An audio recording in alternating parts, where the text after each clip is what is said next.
Diaries of a Madman. By What Must I Do? Chapter 149. Crispy Fried. For one moment, it seemed that the entire world was silent. The flapping of our wings, the thunder in the distance, the ominous sound of wind spewing from the volcano. It all went silent for one single moment. And then the noise came back, upset at the time it had lost. Spike began roaring in anger.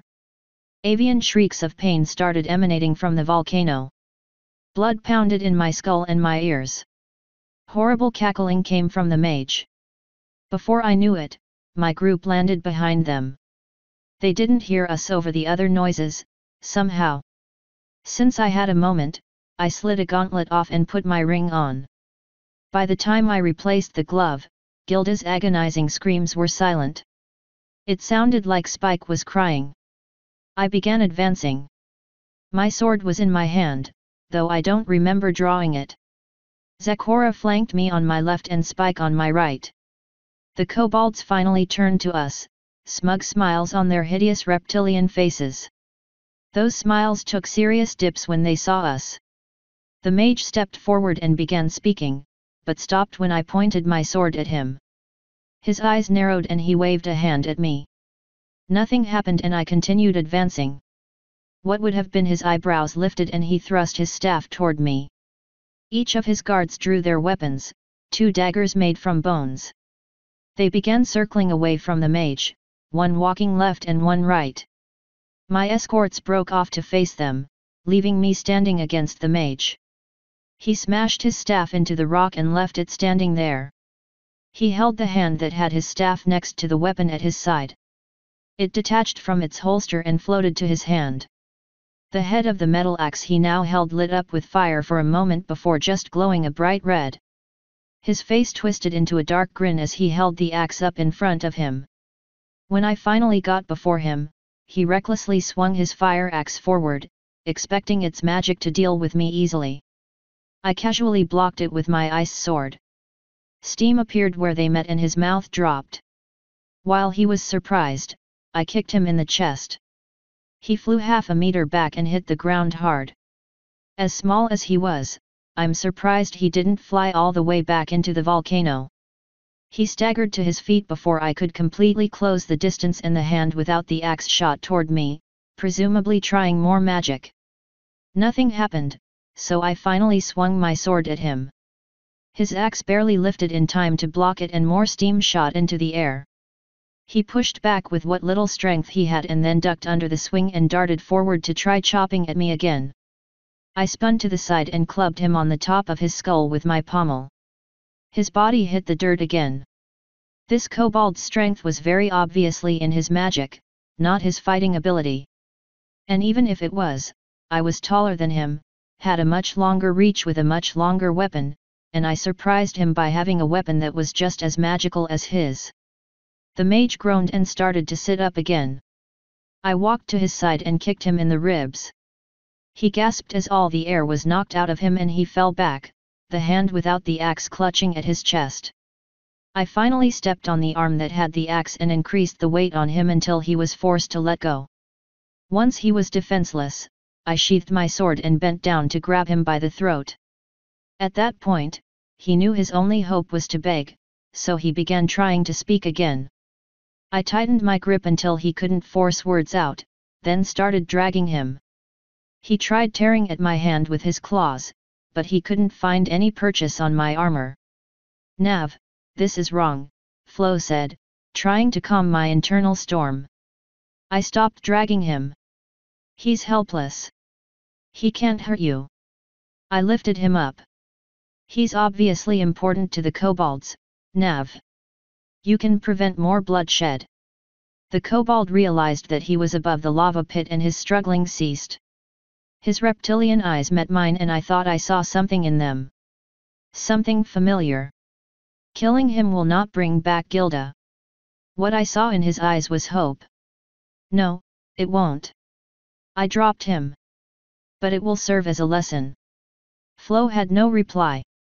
When I turned back to the others, I found the 2 kobolds on the ground.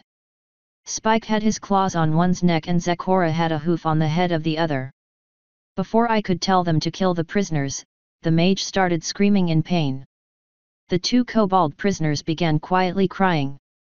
Since lava is a little bit hot, it didn't take too long for the screams to cease. I began walking forward, but stopped when I stepped on something. It was the axe the guy I just killed dropped. He wasn't going to be needing it, so I knelt down to take it. What should we do with these two? Zecora asked when I stood back up. The axe lit up with flames as I thought about killing them. It continued burning while I walked closer to them. The kobolds saw that and began shaking in fear, since they presumably knew what it meant. I didn't want to make Spike a murderer, so I lifted the axe to do the job myself. Before I could swing down, we all heard something very raspy coming from the volcano. I had no clue what the hell it was. I hadn't heard anything like that before. It increased in volume and soon I heard something scraping as well. Zecora and Spike looked at each other. I lowered the axe and walked back to the edge to look in. A mostly skeletal griffin was climbing the side of the volcano. My feet backed me away from the edge and I looked up. A few seconds later, I walked back forward and looked down again, just to be sure. As the thing climbed, its body began healing. I watched its brain knit itself back together through empty eye sockets. Talons started growing at the end of its skeleton arms. Once its lungs were fully regenerated, the rasping sound became horrible laughter. Skin slowly stitched down its body. 2 motes of fire took the place of its eyes. Once the body was complete, feathers and fur began spreading until Gilda was whole once again. When the last little bit was back in place, she pulled herself over the edge with a mighty heave. "This body is unique," the fire elemental said with Gilda's beak. Now that he had a moment of peace, he was able to look himself over. "I believe I like it." "Are you Blaze?" I asked. "I am." "Navarone, is it?" Her mind is addled. The flames in her eye sockets turned several colors before settling back on orange. "I am Navarone, yes." "Do you know what I am?" Gilda's head tilted slightly and he looked around the mountaintop. His fiery eyes took in Zecora and Spike and their 2 charges before meeting mine again. "According to her memories, you are a human. But that is inaccurate. Humans are dead. And they did not have wings. Not all of us are. Do you know why I am here?" "I do not." This birdcat I am in was not graced with an abundance of intelligence, nor a large memory. She is a perfect host. And human or not, you will make a good servant. Being able to touch the world again will be nice. Well, you're definitely gonna get your wish. But if you think I have any intention of being your servant, you are very misguided. His eyes went red. "Do not make me teach you a lesson. See that ship over there?" I asked, pointing at my flying fortress. His eyes followed my fingers and beheld it. That ship is home to 13 water elementals. His flame eyes turned bright yellow and his head shot back my way. "Yes, I am here to free you. After all this time, I'm to be freed." The flames dimmed for a moment and turned blue. "But why would the water elementals help me? Chaos still lives. He killed off most of humanity. He killed off most of the elementals. He's destroyed a lot more since then. The waters and I are of the opinion that he should be stopped. So we're finding all the allies we can. I assume you want revenge." "More than anything," he growled. "But I won't be a slave to a watery tart." The flames around his eyes grew and went right back to red. "Never again. I ain't asking you to be a slave. I'm asking you to be an ally. You don't have to follow orders, but you have to stay with us and help us beat chaos. Do you believe he can be beaten?" "I believe that we have to try." He started chuckling and his eyes lost their red hue. While he was doing that, Spike cleared his throat and asked, "Is Gilda okay?"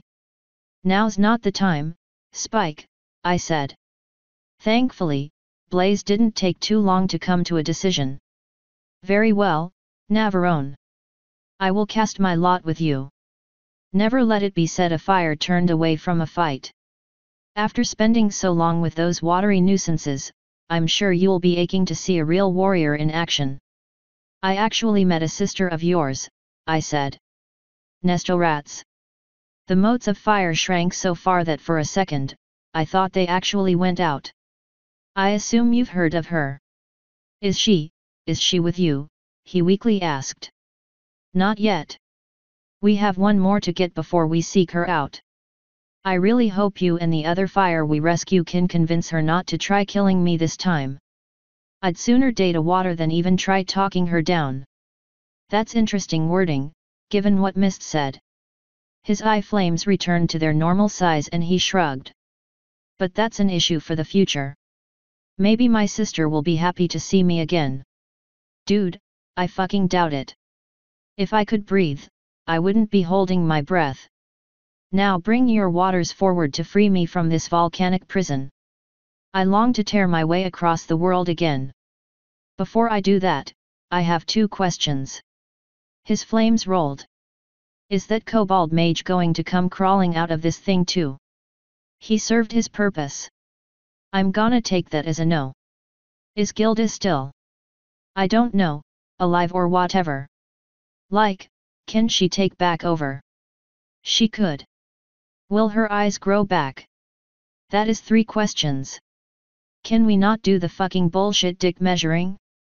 Whoop-de-doo, you're a fire elemental and a warrior and what the fuck ever. Don't be a piece of shit. Either answer the question or don't. I don't need your bullshit attitude. One of Gilda's talons clenched, tearing into the rock under it. Pride was the downfall of humanity. Yeah, so you better learn from our mistakes and stop being so proud. If you'll recall, you are the one that got yourself locked in a volcano in the first place.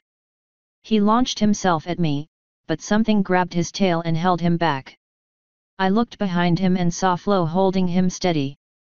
Please do not antagonize our long-lost cousin so heavily, Nav, she said. He has had a very rough time of things. Release me, water, he growled. She did not release him. To answer your question, her eyes will grow back. I imagine this is a side effect of being burned almost to death. When she takes back over, she might immediately go into shock. Gilda loves the tough girl act. We'll soon find out how much of that is real and how much of it is bluster. Oh, it's very real, the fire said. She is a fighter. Even now, she's trying to take back over. But I am far more powerful. Flo looked at me and said, the village is currently offering no resistance. Rarity is speaking with the chieftain now. I do not know how they will react when you return without their mage.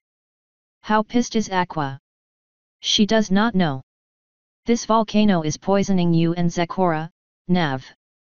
You need to get off of it. That is a very good idea. Spike, you're in charge of these 2 for now. He grabbed the one he was holding by an arm and dragged him to Zakora, who released her prisoner to him. You can fly down if you want. I'm walking down with Zakora and Flo. I am remaining here, Flo said. She still hadn't released Gilda's body. I wish to have a short conversation with Blaze before my sisters join us. I have no interest in speaking to you, Water, he said. I assumed your long time of imprisonment would endear you to the idea of conversation. She shrugged. No matter. You do not need to reply, you just need to listen. I will see you soon, Navarone. Her eyes found mine and she flashed red for an instant. And we will also have a conversation when I do. Oh boy, here we go. Zakora and I started walking down the steps that the kobolds carved into the volcano. Surprisingly, Spike followed us instead of flying down. So what are we gonna do with these 2? Spike asked. Leave em here, I said with a shrug. We came here for the fire. The waters are interested in the kobolds, not me. What if they're mad about, the whole killing their mage thing? Well, I'm pretty mad about the whole killing my griffin thing. She got better. Their mage ain't gonna get better. More their problem than mine. Zecora snorted. An eye for an eye makes the whole world blind, Navarone. I'd rather live in a blind world that ain't tryin' to kill no one than a half-blind one that's still runnin' around throwing people into fucking volcanoes. I feel bad about some of the people I've killed. That mage ain't one of them. Perhaps, Zecora quietly said. When I finally got revenge on those who wronged me, it felt immensely satisfying. For a day. Then I realized what it truly meant. I cannot celebrate the deaths of any, even deaths of those who wronged me. I felt good in the beginning, but now I only feel a lingering hollowness. I'm not celebrating his death. I thought he killed a friend of mine, so I killed him. There is no celebration here, there is simple tit for tat. And that's all the talking about it I'm interested in doing. It's hard for you to understand, Zecora, Spike said. You aren't like us. To a predator, killing is like, he paused for a second to think. It's like. I don't really know how to describe it. A rush, one of the kobolds said, the first words I had heard any of them speak. His voice was very raspy. But to be fair, mine was as well, from all that time spent standing in the heat of the volcano. Exactly. Spike said. His voice wasn't raspy at all. But then, I wasn't exactly surprised that dragons have better heat resistance. Killing gives us a rush. Which is why your friend was thrown into a volcano, Zecora said. Which is why the mage then followed him. Rising above your predatory nature is important. Killing may give you a rush, but down that road lies darkness and death. You believed the mage killed your friend, so you killed him. What will you do if the mage's friends try to kill you? Try to kill them right back. Spike happily said. And then their friends are angry and try to kill you. Violence begets violence, until you are all that is left. Forgiveness has to begin somewhere, unless you want to spend your life fighting. And in my experience, those who live by the sword often die by the sword. Such a death is worth dying, the other kobold said. Nav said I can't use a sword anymore, so I won't be living by that now, Spike replied. But that's okay. I have fire and teeth and claws. I'd rather fight to protect my friends than do nothing and let them die, I said. If that means avenging them instead, so be it. It just so happened that Gilda was a little bit less dead than I thought. You do not see the irresponsibility in that? Zecora slowly asked. Look, the dude's dead. Talking about it isn't going to unkill him, Zecora. It might prevent another wrongful death. Who said it was wrongful? I sighed and ran a gauntlet hand down my face. It removed a lot of soot I hadn't even realized was there. If I had known Gilda was still alive, I wouldn't have killed him. But if he hadn't tried killing her, this wouldn't even be a problem. The question shouldn't be why did you kill him, it should be why was he throwing a visitor into a volcano? Way I figure, if a dude is rude enough to throw guests into volcanoes, he's probably a piece of shit in other aspects in life, too. Talks during movies, puts his nasty feet up on your clean couch, takes credit for things other people do, and is just generally an asshole. And honestly, you can't fix an asshole. All you can do is cut them out of your life. So I did. Look, I bet when we get down to the village, they're going to be thanking me. Somehow, I had a feeling that probably wasn't going to be the case. Judging by Zecora's silence, she was also fairly doubtful. A squad was waiting for us at the bottom of the stairs. 2 were watching the villagers, several of whom were staring up at us. The soldier looking for us saluted when we got to the bottom. Everything's going all right so far, ma'am, he said. How's Gilda? Crispy, but alive, I replied. Flo's talking with her now. Apparently, the fire elemental we're here to pick up is in this volcano and saved her before she burned all the way. He winced and the ears of the other 2 fell. So the mage joined Gilda in the volcano.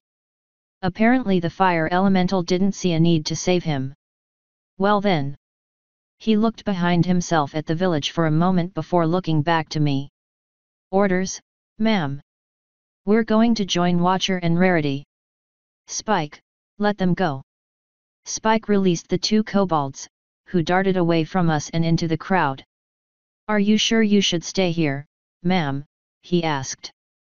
After that, if something is going to happen, it is going to happen soon, I replied. I would rather be here for whatever may come. Lead the way. He saluted for a short moment before turning back to his two squad mates. Lead the way through. They started walking into the crowd, who very hastily moved to let us through. Please stay close, my lady. I'm better armed and armored than all three of you. But it was his job to worry about my safety, so I did as he asked and walked right next to him. Spike and Zekora continued flanking me. The end result of all that is that I felt perfectly at ease walking through the village. I didn't really think I needed to watch my surroundings for danger, so I did it out of curiosity instead. None of the kobolds around us were wearing clothes, unsurprisingly. A few had piercings, but nothing too intensive. What I thought were the males were just slightly taller and slimmer than the females. Each had a short, stubby tail. They were all covered in scales and most were either green or orange, with a few variations and mixtures here and there. They had elongated snouts full of sharp teeth. Their arms ended in long claws that had scary-looking talons. Each foot had claws that were about as long as the ones on their arms, though the talons on those were mostly rubbed down from walking all the time. The village was very practical. It didn't look like they wasted much time on decorating anything. From the look of their teeth and the lack of any farming implements, I assumed they were a purely carnivorous race. That meant they probably didn't have much time to spend decorating. Half the huts looked like they were supported by bone instead of wood, tied with cured ligaments instead of ropes, and roofed with leather instead of thatch or tile. Several of the females watched us from windows, spears clutched in their hands. A few males stared at us from rooftops, unstrung bows at their sides. Every single villager not staring at us from buildings were staring at us from the dirt roads next to the buildings. We were also being followed by a large crowd. I most certainly did not feel welcome, and as I saw a kobold in another building sharpening stone spearheads, I suddenly felt very concerned for Zekora's safety. She was the only one of us not covered in armor and I couldn't help but wonder how she felt. The good news is that we probably would have been just as unwelcome if the mage was still alive. After all, I imagine none of the kobolds had ever seen another sapient race before. Now they had ponies, a dragon, a human, and a bunch of watery things to look at. Realizing you're not alone in the world is a scary thing, sometimes. I was hoping it wouldn't turn into a complete bloodbath, but that was still very much a possibility. It wouldn't be, if you hadn't murdered their mage, Flo angrily muttered in the back of my head. Well gee, Flo, if only there were a bunch of life-loving undying entities standing nearby that could have intervened to save my friend from being thrown into a volcano. She did not reply. The village was not all that huge. It seemed that the chieftain or whatever was in the center of it. About 2 or 3 minutes after we started walking, a water elemental spun her way through the crowd to get to us. Brook plopped herself down in front of me and regained her form before hugging me. Turns out, it wasn't meant for comfort or anything like that, her body hugged mine and then surged over it. She engulfed Zekora next, and that's when I realized that she was cleaning all the soot off of us. She hit Spike last and then reformed back in front of me. How is Gilda, Nav? She asked, taking the hand of mine that was not holding the axe in both of hers. I don't know why she did that, but I let her hold it. Alive, no thanks to your sisters. And no thanks to me, for that matter. Blaze saved her while she was in the lava. She turned a much darker blue. I would like to speak to you later about Mist and Naad. She sighed and looked away. It is time I spoke to them. Until recently, I was in no position to do it. She looked back at me and one of her hands moved to my face. But you reminded me who I was supposed to be, she said, her eyes going light pink. Do you trust me to speak to them? I do. But if they pull this kind of shit again, I'm going to be very pissed at them and disappointed in you. I understand. She pulled both hands back and looked over my shoulder, at the mountain towering over the village. So Blaze is in there. He is. Are all the waters here now? Most of us. I am working on getting the rest here now. We should be capable of freeing him soon. Excellent. I am quite eager to move on. Understandable. I assume if he saved Gilda, he took her as a host. Did you get to speak with him? I did. He was under the impression that I would make a good servant. His tune changed slightly when I told him I had 13 water elementals. Then he was being a dick, but I don't play that game and told him to quit his shit. He wasn't appreciative of that. No, he wouldn't be. I did not know Blaze. Mist says he was a younger one, which likely means he'll be more impetuous. Hopefully she will temper him. If not, I might have to put him in his place. Sounds kinky. She rolled her eyes. If you need to borrow my sword, let me know. That likely will not be necessary. Likely. Do you need me to show you where the others are? I believe Rarity is still speaking to their leader. Nah, my guys know the way. She nodded. Then I shall gather up my sisters and work on freeing him. I would like you to be there when it is time. I believe it fitting for a human to be present at the first meeting between water and fire in so long. Of course, Brook. Flo will let me know when it's time. I will see you then, Nav. She carried on her way, through the crowd of villagers that had formed up behind us. My soldiers continued walking onward, once again moving us into the heart of the village.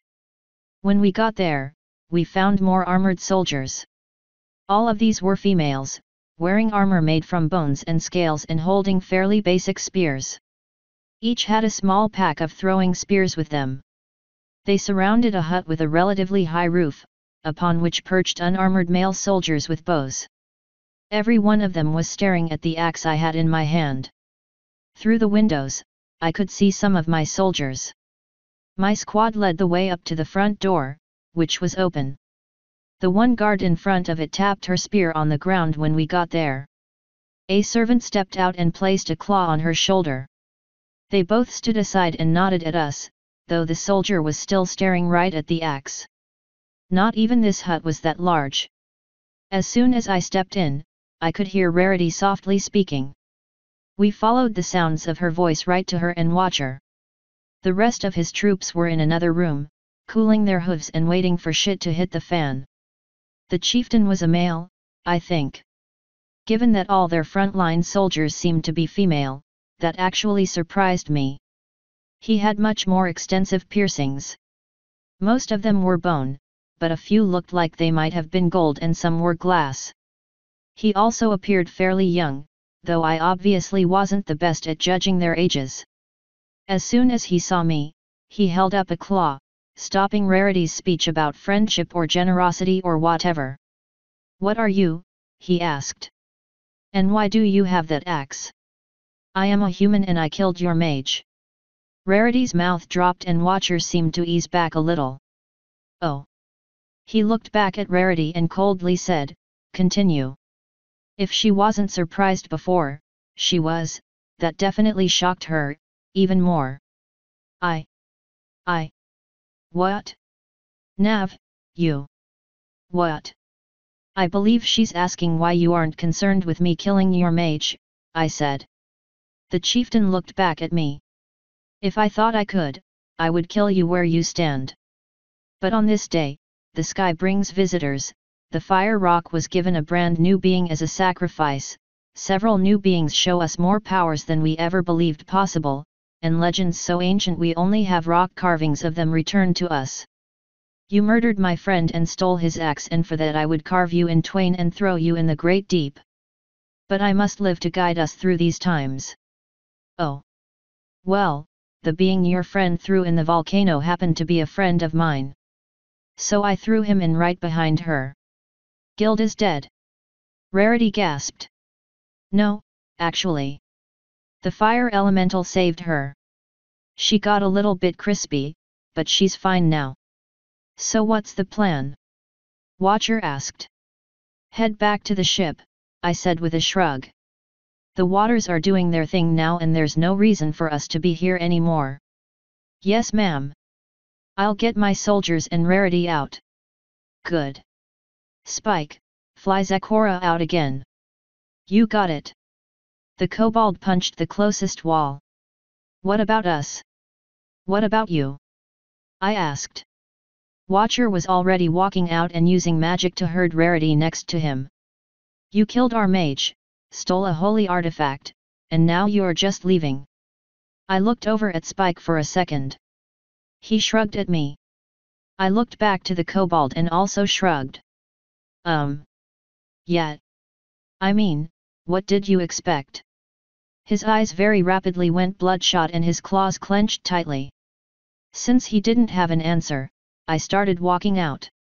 I'm actually surprised we all got to the doors without anyone getting attacked.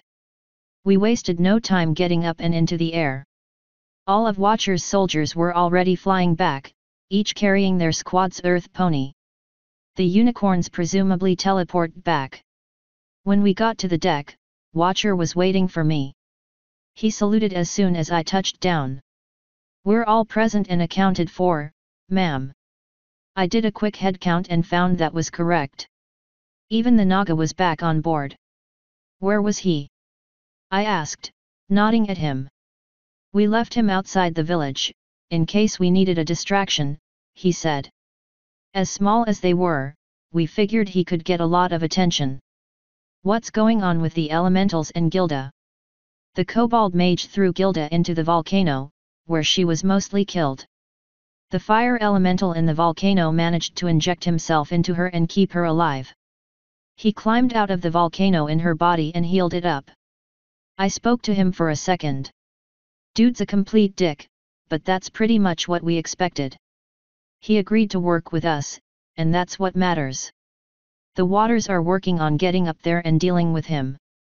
Brook wants me there when they free him. Will you want an escort? Just Spike. It's poisonous at the top.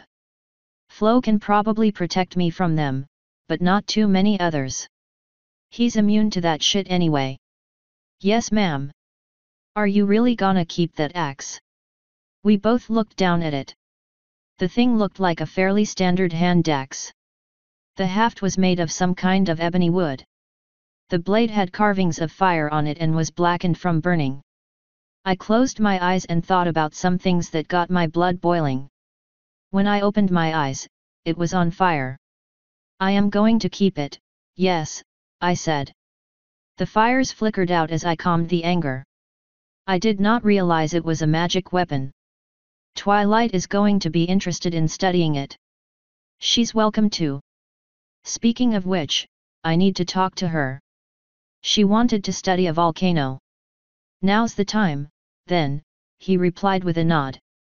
Are you sure it's safe?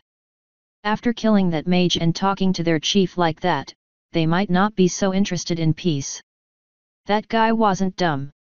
He knows that if they do a thing, we'll put their village to the torch. Or hell, since they like lava so much, I might just find a way to punch a hole in the volcano and let them have fun with that. His ears began twitching almost immediately, of course. I will follow that order if you make it, but I will not like it, Nav. The kobolds mean very little to me, but all the same, none of us are murderers. I am okay with revenge. If they had killed Gilda and were violent and wanted to harm us, I would be fine with killing them. But as long as they only use soldiers, I don't like the idea of destroying the entire village. Fair enough. Genocide leaves a sour taste in my mouth, too. The elementals can look after themselves, and they'd probably be happy to protect Twilight as well. Their protection can be their own problem. That seems fair, he said with a nod. I'll assign a squad to watch the village and let the rest stand down for now. And I'll go talk to Twilight. Right as I said that, Gilda landed on the deck. Her eyes were no longer on fire, though they did seem closer to orange than they were. Then again, maybe not. Her eyes slowly moved around the ship while I walked up to her. When she finally beheld me, I noticed that her eyes were kinda glassy. "How you feeling?" She took a second to respond. "Weird. I don't. Something happened, but I don't remember what. Where are we? What happened? Oh boy. What's the last thing you remember?" She looked around the deck again before her eyes found mine again. "I think, something about scouting? I remember flying over an island, too. Do you remember being captured?" "No. But I know I would never let that happen. I was hoping you could fill in some holes, but I guess that's not gonna happen. Here's what I know, then.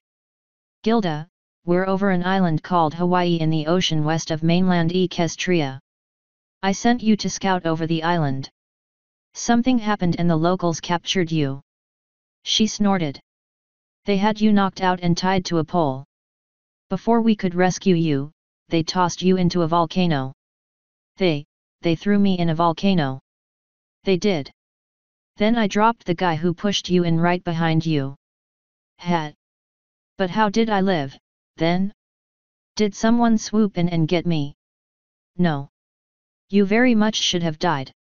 Do you remember why we came here?" She blinked and her eyes went unfocused again before she finally shook her head. "Something about fire. We came here to rescue a fire elemental. He happens to live in that same volcano. When you were thrown in, he saved you.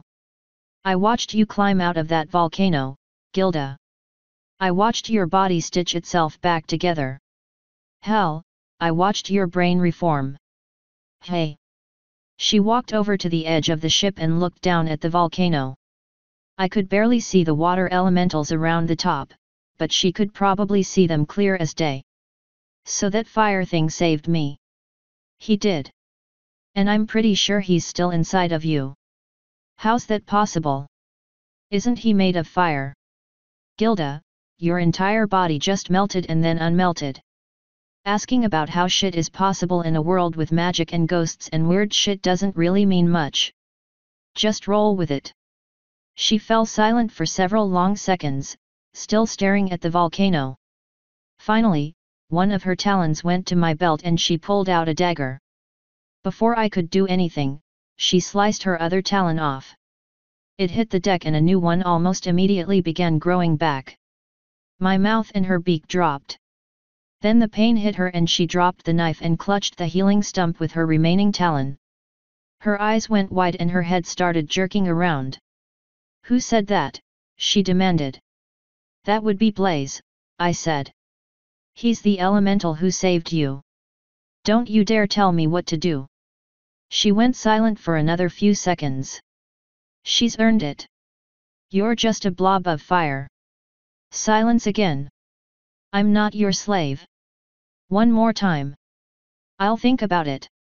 She looked back up at me. "I don't like this guy. A few points.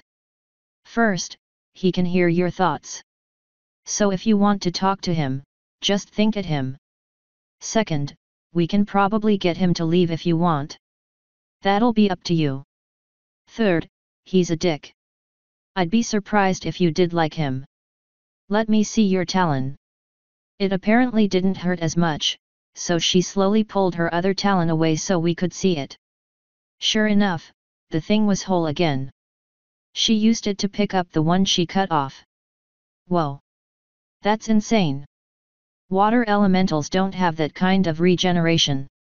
Flo took over my mouth to say, "He is currently locked away in a volcano.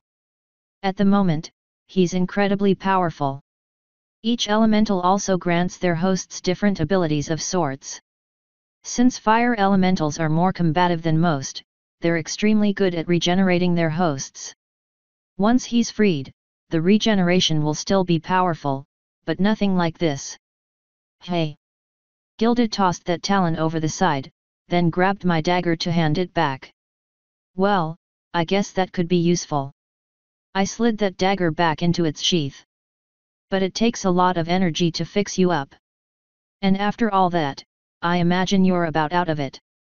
Go get some food and then some rest, Gilda. Try to get your bearings again and see if you can remember anything else. I'll need Spike soon, but you can have Dash. Yeah, okay. She started walking off, but I quickly added, and if you ever want to talk, I'd be happy to listen. She stopped for a moment before continuing without replying. Since that was taken care of, I walked back over to Watcher.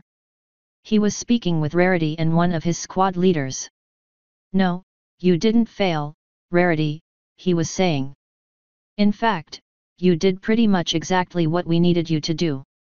You needed me to do nothing, she asked, deadpan. I'm ever so pleased that I could help.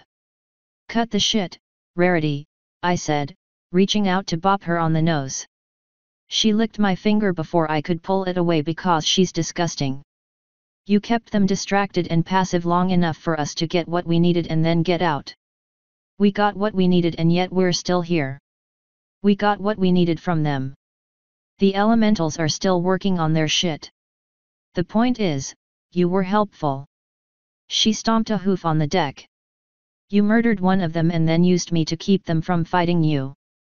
That is a huge oversimplification, I said, waving a hand. Why is everyone forgetting the part where he threw a random person into a volcano? I'm not judging you, ma'am, the squad leader said with a shrug. Who does that? Assholes, I said. You mean like you? Rarity sarcastically replied. Hey, he threw a random person into a volcano. I threw a person who throws random people into volcanoes into a volcano. One is murder, one is justice. I mean, what would you do if someone threw Pinky into a volcano? She sighed and said, we've been over this, Nav. I would forgive them. Even if they weren't repentant at all and they were trying to throw you in next. The guard snorted. I'd try to throw him in right back. See, he gets it. She rolled her eyes. I can certainly say that I see the appeal, but I like to believe I could get over my base instinct and reason with them. Which is why you helped, Watcher said. We are soldiers.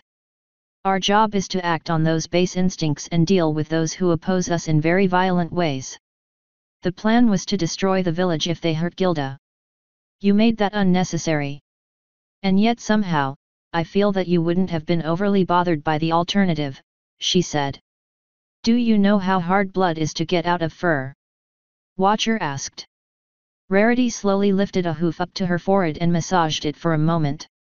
No, I do not, she finally said. I swear, it feels like I'm talking to a brick wall. No, just a boulder, the guard said. A grey boulder. And also Captain Watcher and Lady Navarone. And on that note, I am returning below, Rarity said. Goodbye to all of you. She turned around and walked off without another word. We all watched her leave, of course, her flank was too nice not to watch. When she was at the door, the guard laughed and said, I love watching her walk away. I know, right? I said. That ass is straight up hypnotizing. If only her attitude was better, Watcher said with a sigh. Of course, we both looked at him in surprise. What? I'm your vassal now, Nav. We're done with the military protocol. True, I guess. Does that mean I can say that Nav's backside is better than Rarity's? Grey Boulder asked. You aren't her vassal, Watcher said. So no. He lifted a hoof up to his chin for a moment before looking at my hips. His horn lit up and I felt myself lifted up for a moment and slowly spun around. When I was back to facing them, he looked at the guard and nodded. You're right, though. Very funny, old man, I said. I'm in armor, for fuck's sake. Despite that, it felt like my face was burning, but I'm so shameless that it had to be my imagination. Anyway, I came back to tell you to cancel the patrols tonight. No reason to send out the night crew, now. All right, I'll let them know. I'll still have them on the deck, just in case. And I think Rainbow Dash would be upset if she didn't get to try out her dragon eyes. I can think of a few ways to calm her down, but whatever. I'm gonna go talk to Twilight and then get out of this bucket. Find me if anything important happens. You got it, ma'am, Watcher said with a nod. He had things taken care of, so I went on my way. They continued talking behind me, but I couldn't hear them over the hustle and bustle of the ship. They're talking about how they hope you put on a skirt, Flo said. Or maybe a short dress. Given how tall you are, they have perfect views. I hate you, Flo. Love you too, Navi. I had a feeling Twilight would be down in the hold, doing more magical experiments. That's where I went first and that's also where I found her and my daughter. How did it go? She asked when I stepped inside. Pretty good, all things told, I said.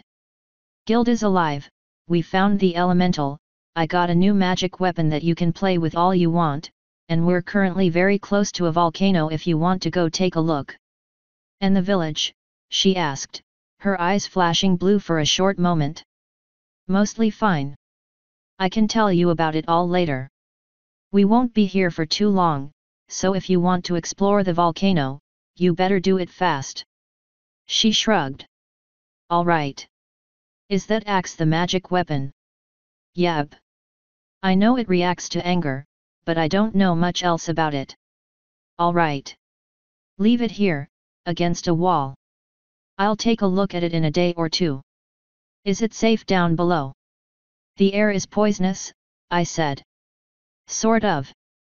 The gases coming out of the volcano will probably fuck you up if you stay there long enough.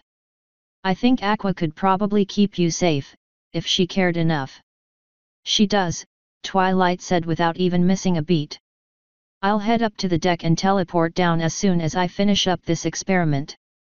I looked over at the thrashing zombie bird on the table.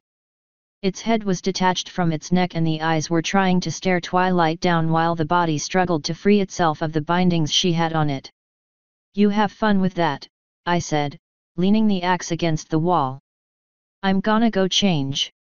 I started to go, but some purple magic on my arm stopped me.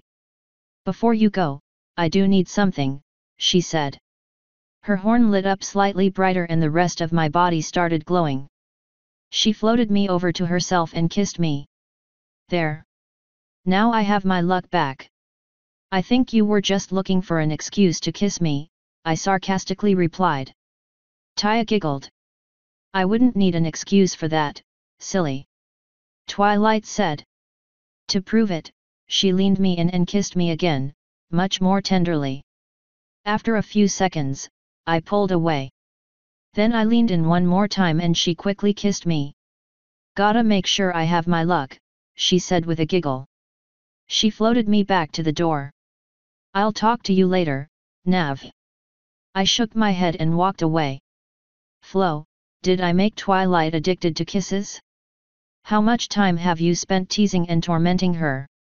I think it's fair for her to return the favor. Whose side are you on? Whichever side I happen to prefer at the moment. Right now, teasing and tormenting you seems pretty fun. You crude little harlot. Her only answer to that was laughter. No one bothered me on the way to my room and it was empty, thankfully.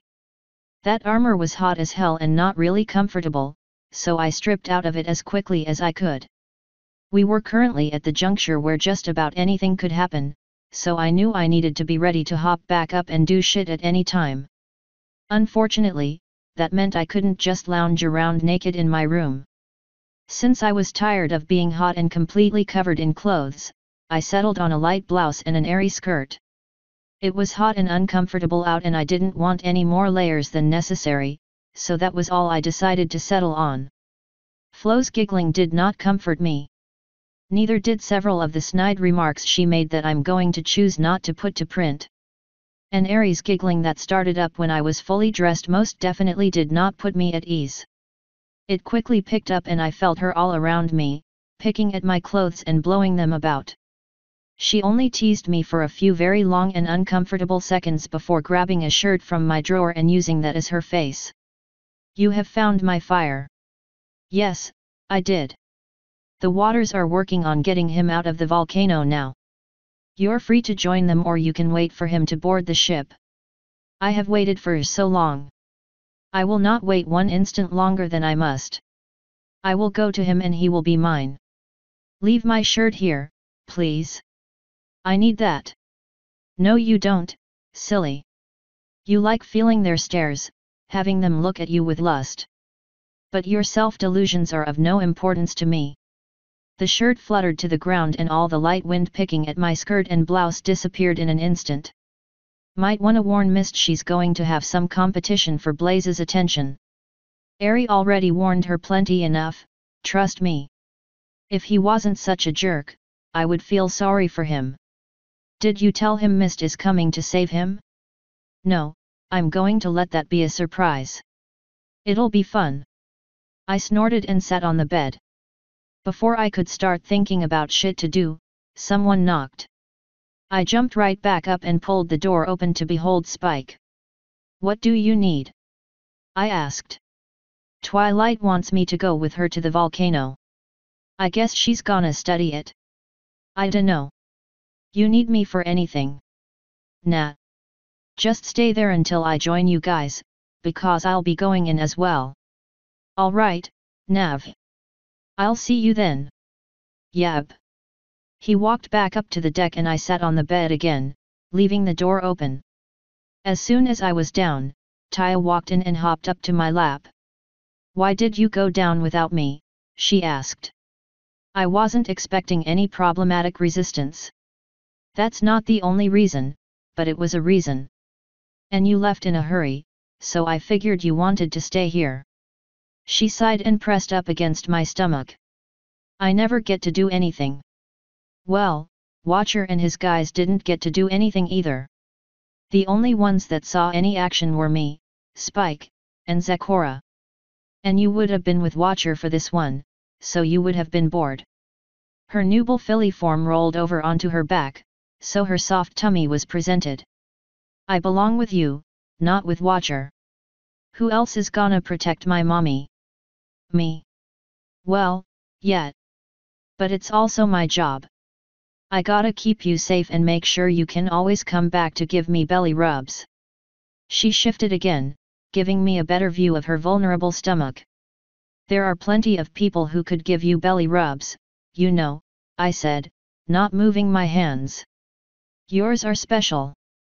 That might be true. But how many belly rubs have you gotten from anyone else? Maybe theirs would feel better. Just Flo and Doppel. But your hands are soft and warm and firm. Flo is cold and wet and Doppel is just faking. You love me and you're the best mommy ever, so your belly rubs will always be the best. Well, I guess I'll just have to take your word for it. We sat in silence for a second or two before she squirmed.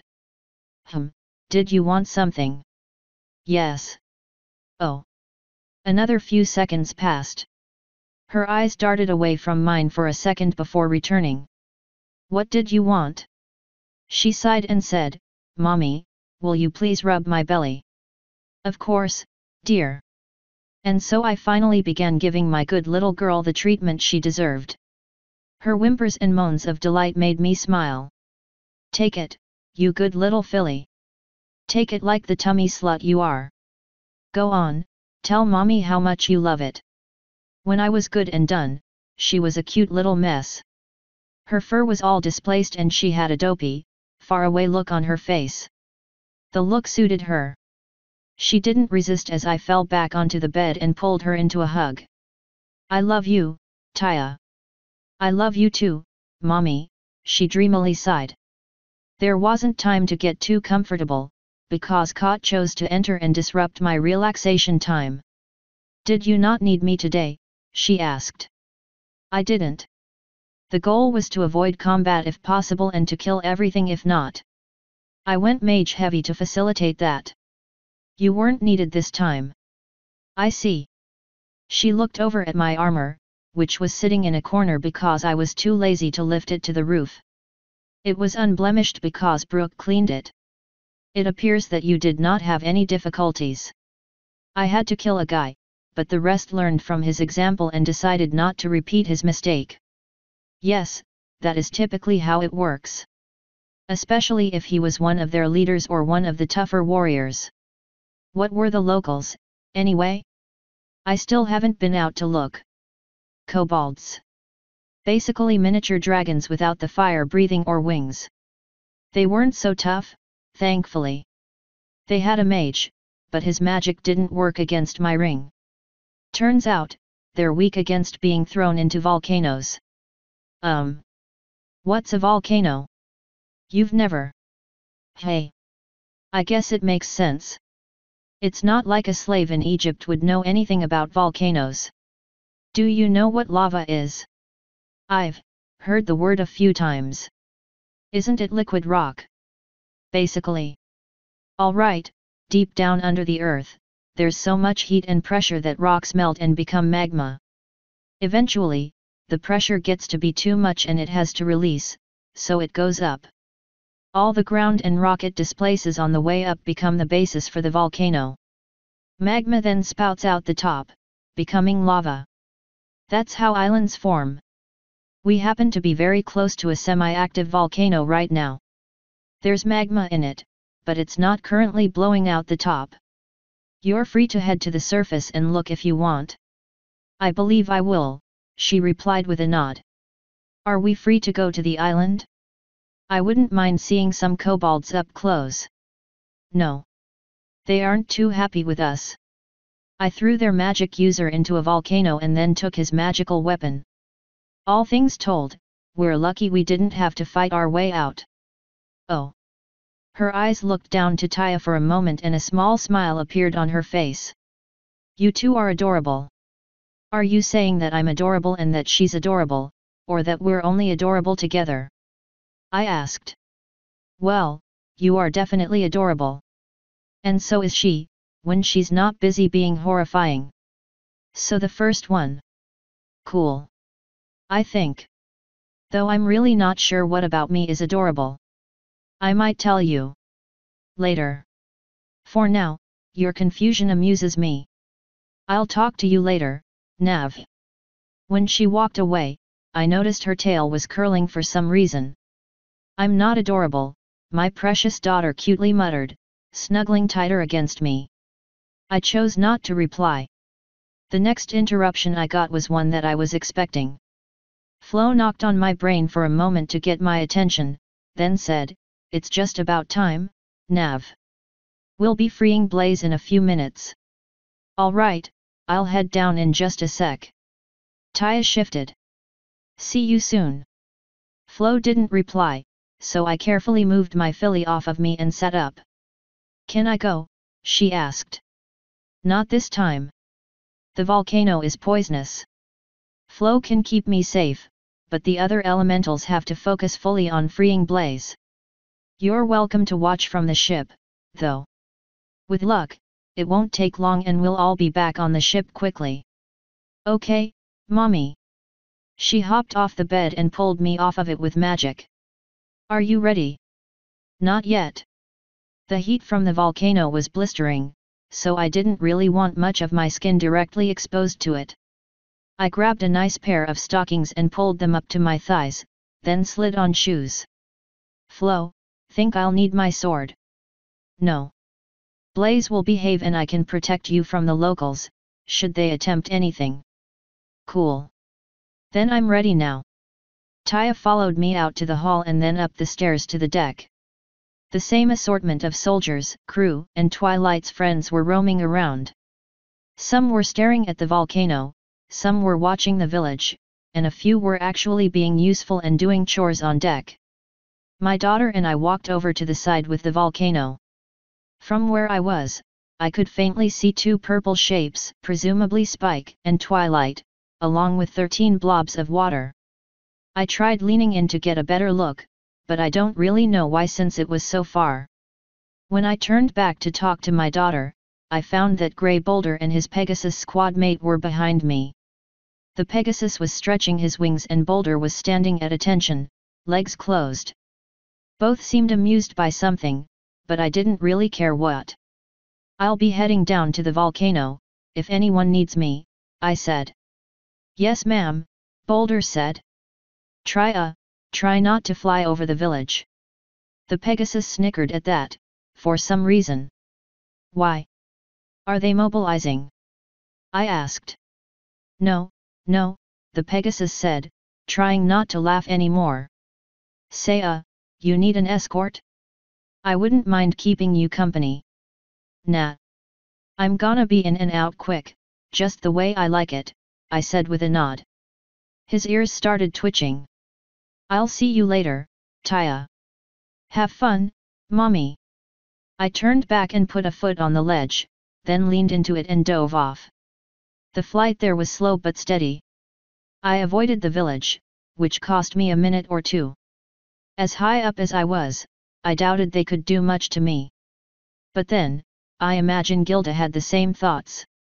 Without my armor or my weapons, I figured avoiding it wouldn't be such a terrible idea.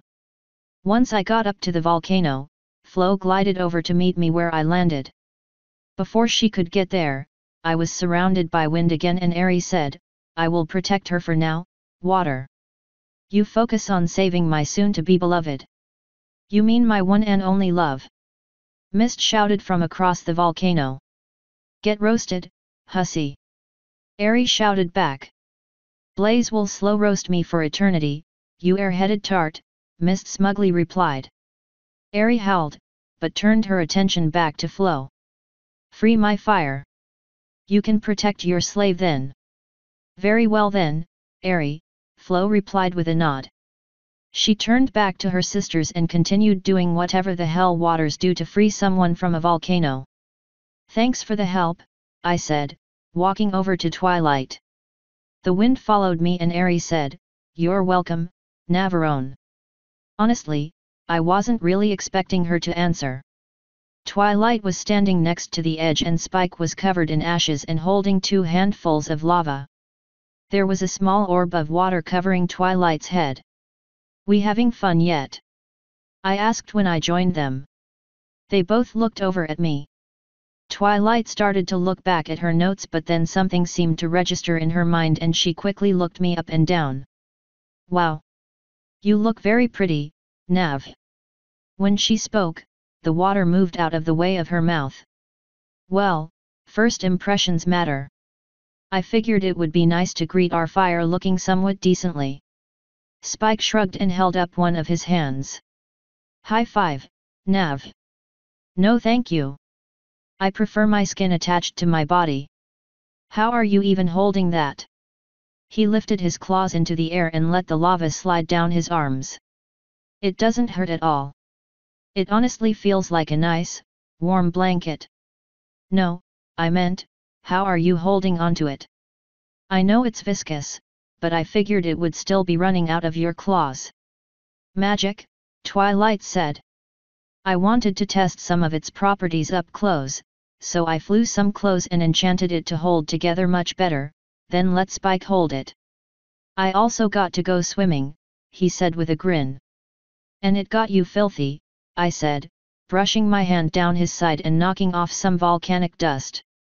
Ask one of the waters to clean you off before you go back to the ship. But I like watching Doppel bend over to clean up the ship, he said. Twilight snorted, which just came out as bubbles. Too bad. Maybe if you ask nice, the water will give you a happy ending. I would be pleased to assist, Aerie whispered. Some wind picked up around Spike. He shivered and quickly shook his head. And no. I'll ask a water. That made the air giggle, which felt pretty weird around my body. Thankfully, it was a good weird. Anyway, you find anything cool around here? I asked. Yes, actually, Twilight said. Magic here is acting very strangely.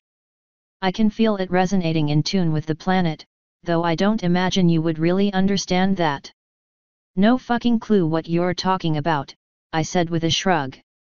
Let me think, she tilted her head slightly for a moment before her face lit up. Let's say you had a vibrator in you at all times. Oh yeah, "This'll be good," I said, smirking. "Normally, it's on a very low setting, because you wouldn't want to get too excited. But when you want to feel cute and you dress up in a nice skirt and no panties around a bunch of cute stallions, you turn it up so it'll smell like you're in heat. That's what it was like when we got to this island for me. Then a few of them pick you up and you give them the controllers so they can play with it. That's what it's like standing right here, on this volcano. All unicorns can feel magic in the air. Those of us who study magic more can feel it much better and are more in tune with its ebbs and flows. The only time I've ever not noticed it was in the dead center of Africa. Right here, it's insanely intense. Well, your tail's not raised, so it's obviously not quite like having a vibrator in you." She rolled her eyes. "Way to take the analogy literally. Slut. What I feel isn't pleasure.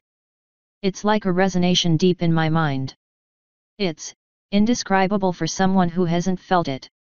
And different types of magic have different types of resonances. This is a mix of earth and fire elements, so it's strong and fast, like your heartbeat after running. Neat. Can you do anything with it?" "Yes. Sort of. Tapping into the actual magic here is extremely dangerous, but any earth or fire elemental magic would be greatly enhanced. If I actually tapped into the latent magic in the air, I could create entirely new islands. I could bathe the island and several dozen kilometers around it in fire.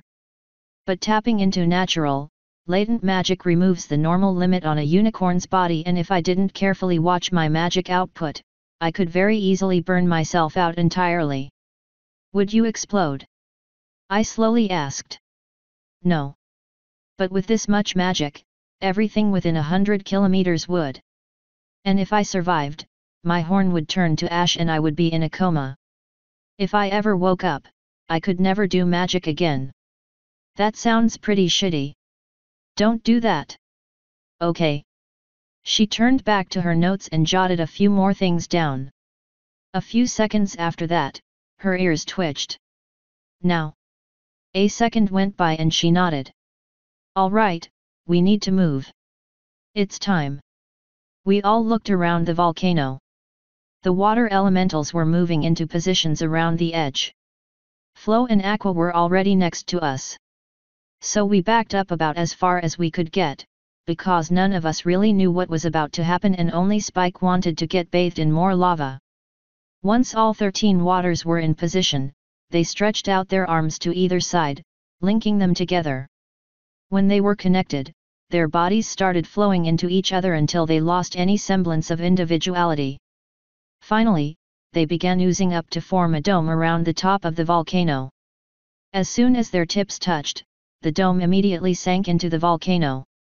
It didn't take too long for the lava to begin hissing and spitting out steam. It sounded like the dome was saying something, but I couldn't tell what. "Waters are so dramatic," Ari whispered, caressing my hair with her gentle wind. "They definitely can be," I said. "Aqua told me to slap you for that," Twilight said. "Are you going to?" "I'll give you a spanking tonight." "That's like slapping, right?" Spike groaned and Twilight and I giggled. "Don't be jealous, Spike," I said. "I'm sure Twilight wouldn't mind spanking you, too." "He hasn't been naughty," Twilight said. "I know how to behave," he said with a nod.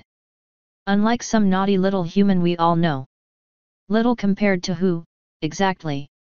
I asked with a smirk. "Well, your chest is tiny compared to Twilight's, that time she was a human," Spike replied.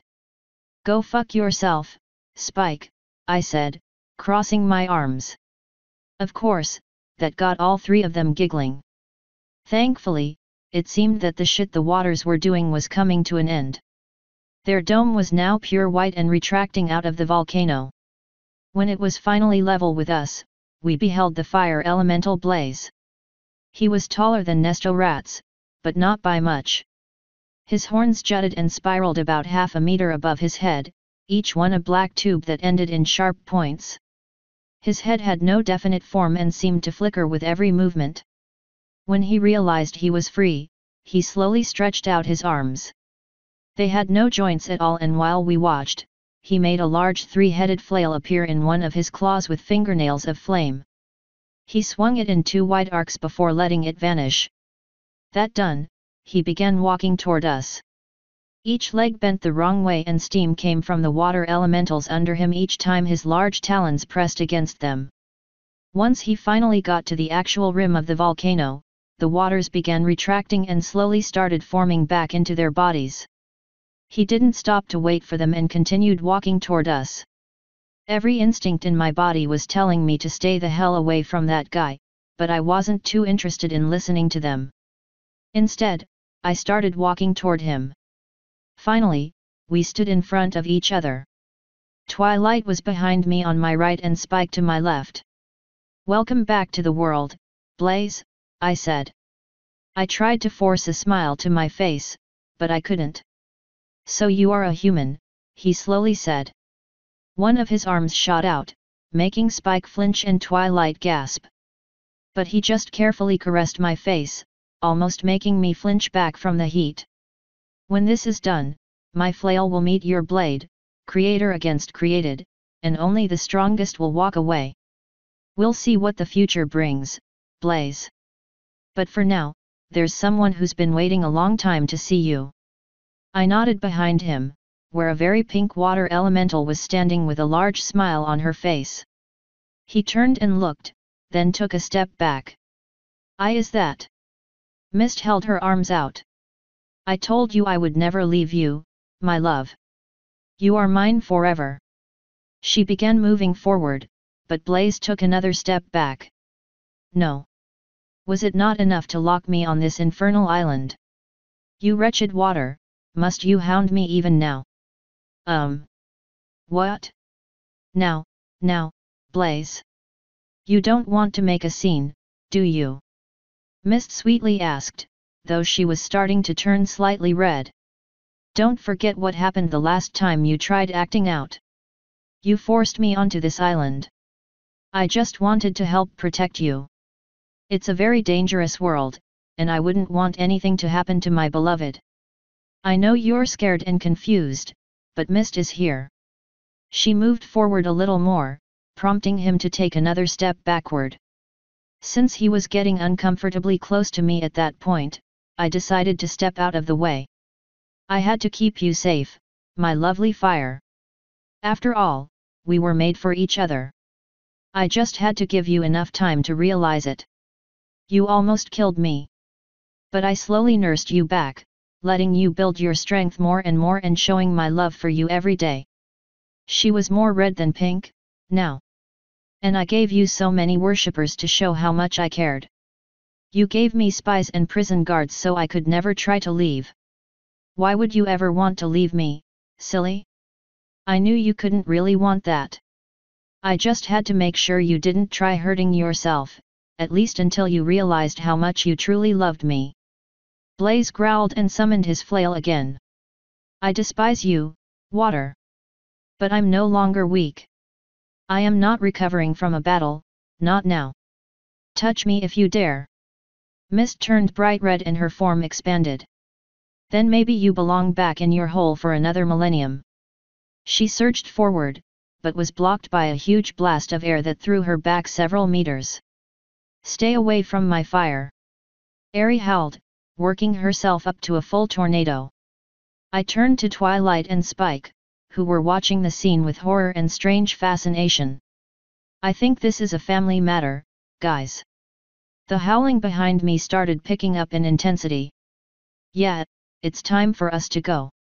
Spike, grab Twilight. He wrapped his arms around her middle and took off. I immediately joined him. After a brief struggle against Aerie's winds, I got off the mountain and picked up as much speed as I could. "Flo, let us know when that's all sorted and we'll pick you guys up." She very loudly sighed. By the time we got back to the ship, everyone on deck was staring over the side at the volcano. I hadn't looked back and I honestly didn't want to. "So that could have gone better," I said when we were all safely on board. "It looks like they're fighting," one of the guards said. "They're a very dysfunctional family," I replied. And I thought my family was bad, Doppel quietly said. Didn't they have you tortured? I asked. Yeah, but they didn't actually try to kill me. She gasped. Ooh, that one was close. Are they gonna be doing this when we get them on the ship? One of the crew unicorns asked. No. I have an ice sword and a fire axe for any uppity elementals that feel like starting trouble on my ship. If they want to swing around flails or get all big and red, they can wait until they are no longer on a magic flying wooden ship full of people. And I dunno, I guess if Airy acts up, I can spank Pinky or something. I'll figure something out. The ensuing silence told me they weren't too enthusiastic about their odds. To be fair, I wasn't either. Flo, you tell them to get everything out of their systems now. I don't want this shit on the ship. I'm a little busy now, Nav. I shook my head and started walking to the door going down. Spike and Twilight followed, so I looked over at the dragon. You better take a fucking shower, Spike.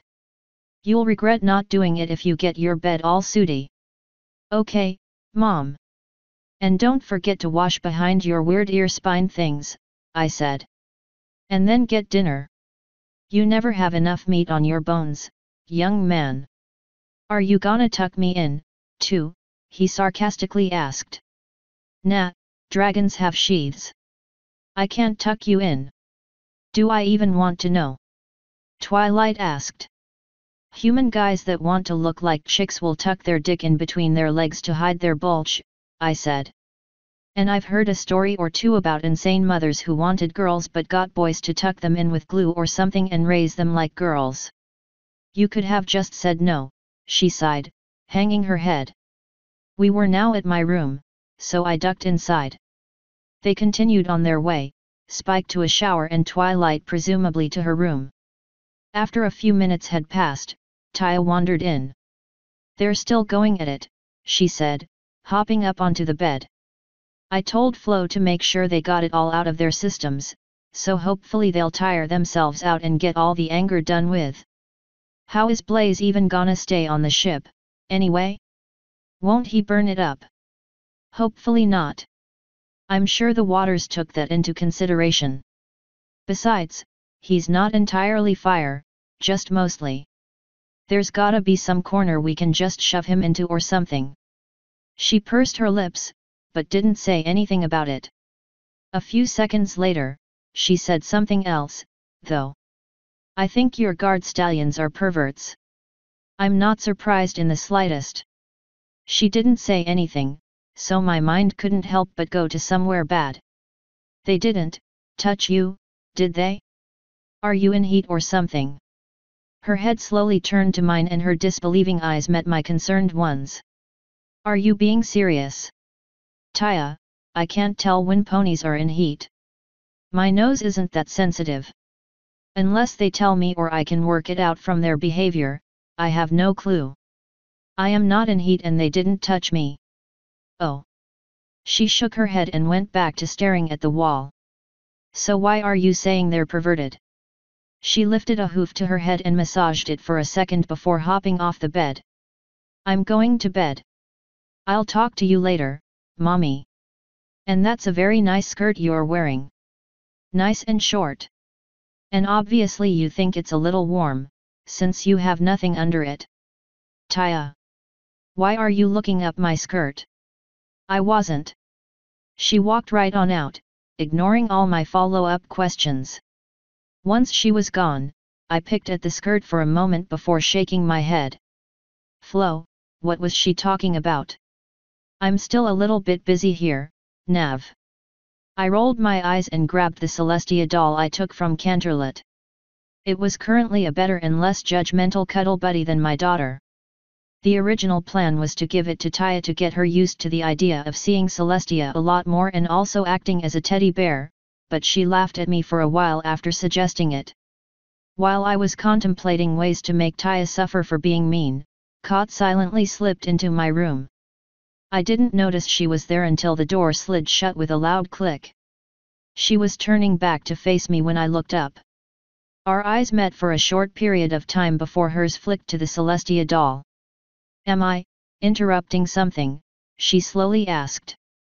My daughter didn't feel like cuddling, so I had to make do.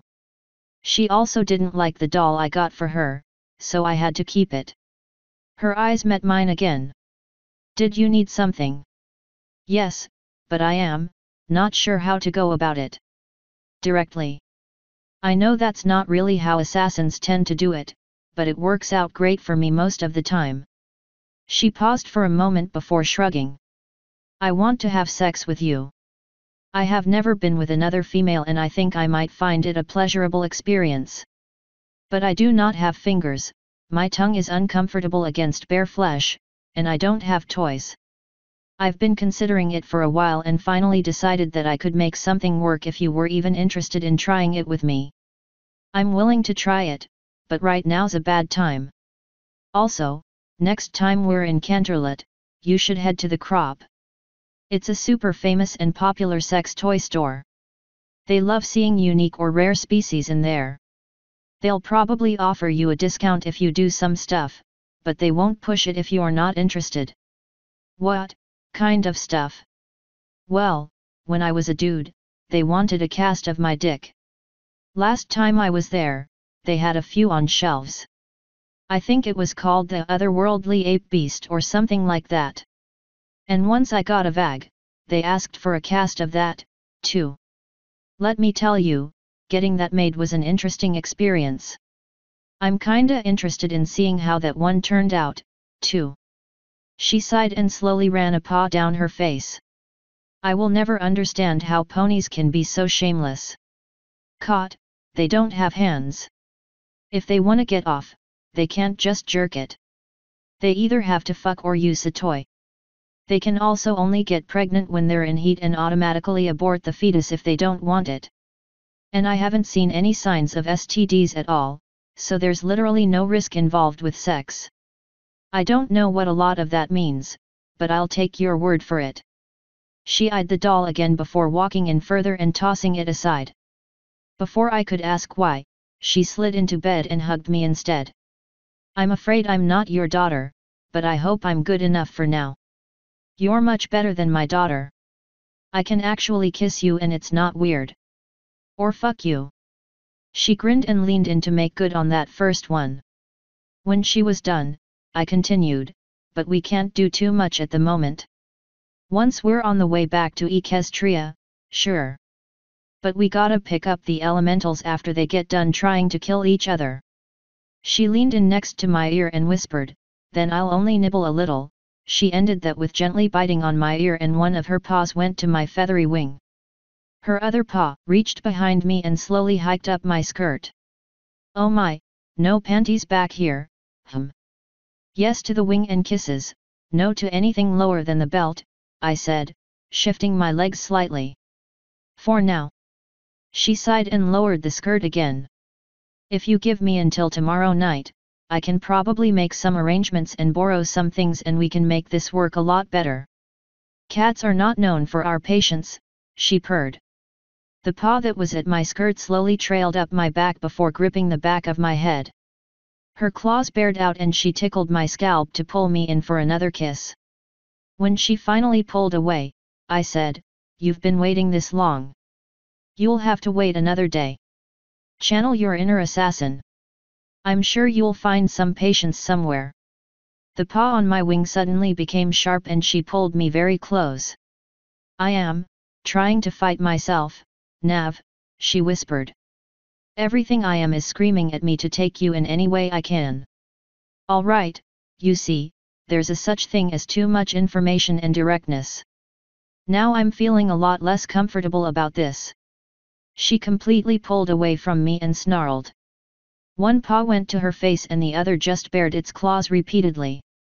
That was kinda creepy, but I slowly eased forward and wrapped her in a gentle hug. The sounds she was making were absolutely inhuman, but I couldn't judge her for that given that she wasn't actually a human. Once she was done making horrible noises, both paws went to her face and she curled in. She began muttering something that slowly picked up in intensity until I realized she was just chanting, "Stupid, over and over. I leaned in and kissed the back of her neck, making all her fur stand on end. There was no way for me to tell what else was happening since my face was buried into her fur, but she stopped muttering. Her body slowly relaxed as I continued kissing her. Finally, she sighed and shifted, so I pulled back. "Forget I asked about this, my lady," she quietly said before pulling away and standing up. She started to walk off, but I managed to grab her tail before she could get too far, making her stop. "Caught, what's happening here?" I asked. "You don't have to tell me, but I want you to." Her shoulders slumped and she jerked her tail away so she could face me. I could immediately tell she had actually been crying while calling herself stupid. "When I first met you, before you even woke up, I decided I was going to make you mine. My predatory nature craved your submission. Your wings and your... I wanted you. So I claimed you, in full view of the camp. I claimed you in every way I could think to, but I couldn't break your mind. I didn't realize that until it was too late. Then later, I saw you again and realized I still wanted you, so I tried to make you dependent on me so I could own you in a different way. That failed and you abandoned me yet again.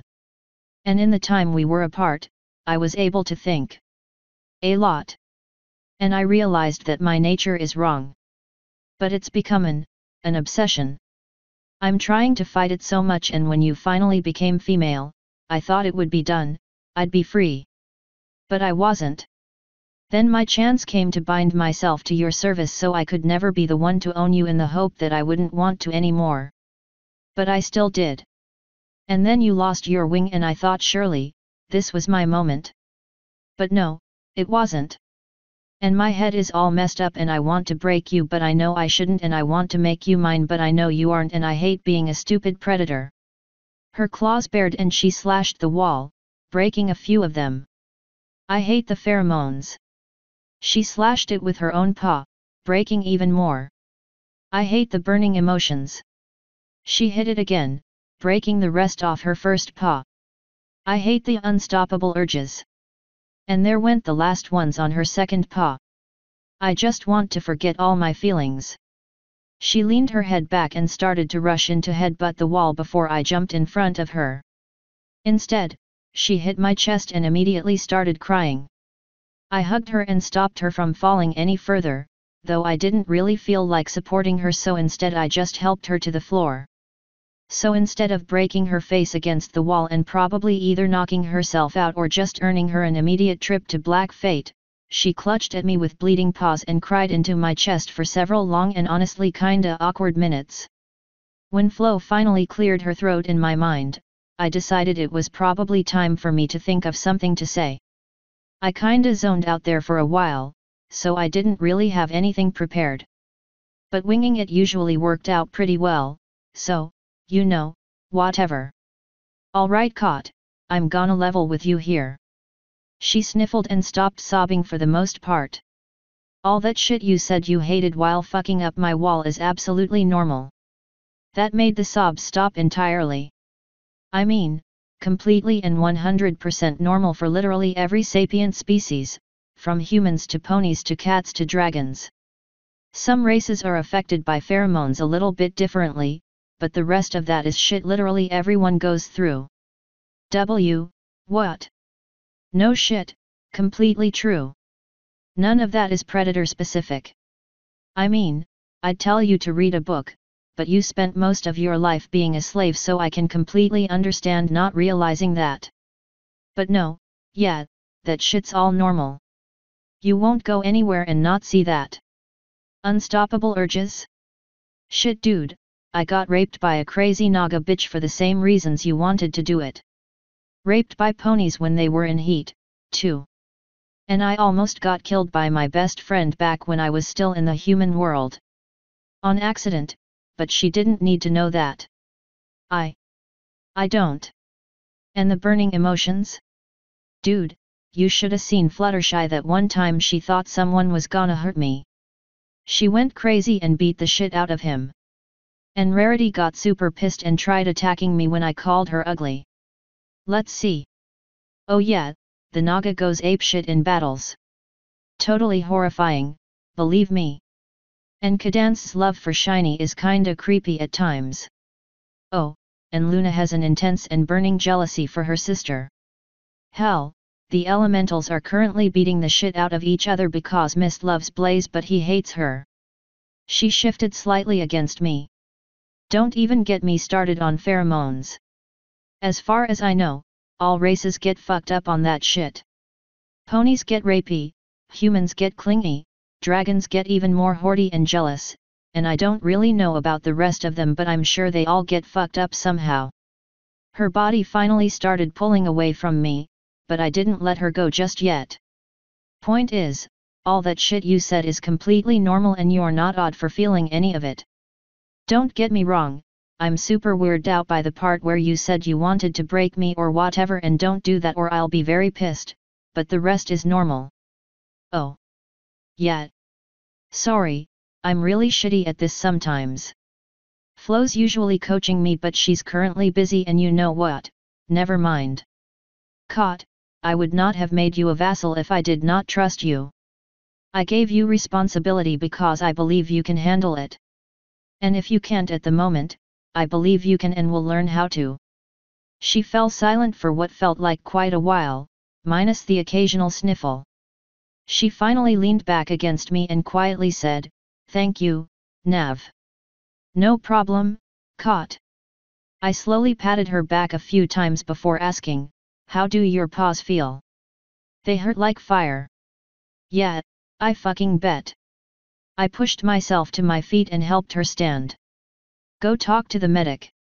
He probably can't make them grow back, but he can do something for the pain. I need to go talk to the captain because I'm pretty sure it's time to pick Flo up. But we're going to have another talk tomorrow." Her ears fell. "Don't worry, Caught. I'm not angry. Yes, I'm a little concerned about you still wanting to break me, but I might have a solution for that." "You might." "I dunno, maybe. That's what we'll talk about tomorrow.